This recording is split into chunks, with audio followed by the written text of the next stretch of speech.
আসসালামু আলাইকুম। আজকে আমি আবারও চলে আসলাম একটা সিঁড়ির কাজ দেখানোর জন্য। এই যে দেখুন, সিঁড়ির মধ্যে যেভাবে সেন্টারিং করার পরে রড বাঁধাই করা হয়েছে। আপনারা এভাবে সিঁড়ির রডগুলো বাঁধাই করবেন, তাহলে ছাদটা শক্তিশালী, সিঁড়িটা শক্তিশালী হবে। দেখেন, এই যে চকি, এই চকি থেকে এই সিঁড়িতে ওঠার জন্য রড বাঁধাই চলছে সেন্টারিংয়ের পরে।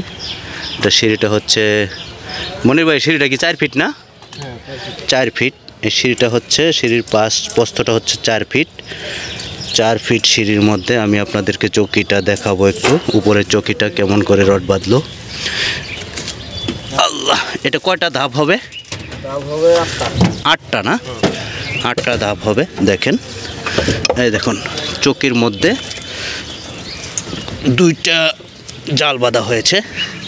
এই দেখেন, এখানে একটা কর্নারে পিলার আছে, 16 মিলি রড দিয়ে 6টা রড দেওয়ার পরে পিলারটা হয়েছে। এটা হচ্ছে চকি। তবে মালিকের একটু জায়গাটা কম থাকার কারণে চকিটা একটু পাশ ছোটো হয়েছে। এটা চকিটা কয় ফিট হয়েছে? আপনার 3 ফিট। 3 ফিট, হ্যাঁ, চকিটা 3 ফিট হয়ে গেছে। তবে 4 ফিট হলে সবচেয়ে ভালো হতো। তবে এখানে দেখেন, 6টা করে রড দিয়ে আবার এখানে কনসোল বিম দেওয়া হয়েছে।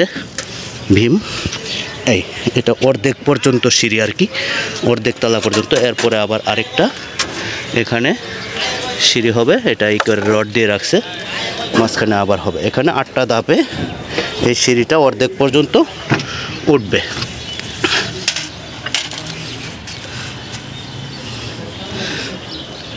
এটা একটা ব্যক্তি মালিকানা কাজ।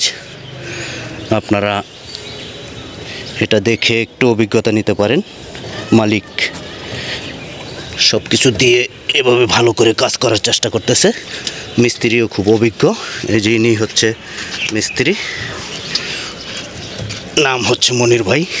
আমি একটু নাম নিই নিচে। আল্লাহ, না না, ধরুন লাগবো না। আল্লাহ,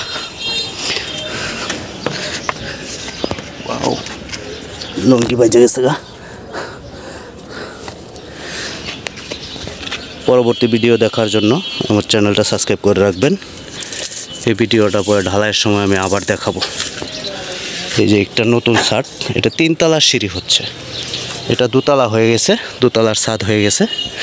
এখন 3 তলাটার সিঁড়ি হচ্ছে, শুধু রড আর রড।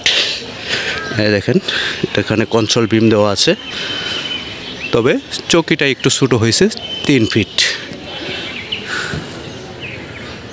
সবাই ভালো থাকবেন। আজকের ভিডিওটা এই পর্যন্তই। আল্লাহ হাফেজ।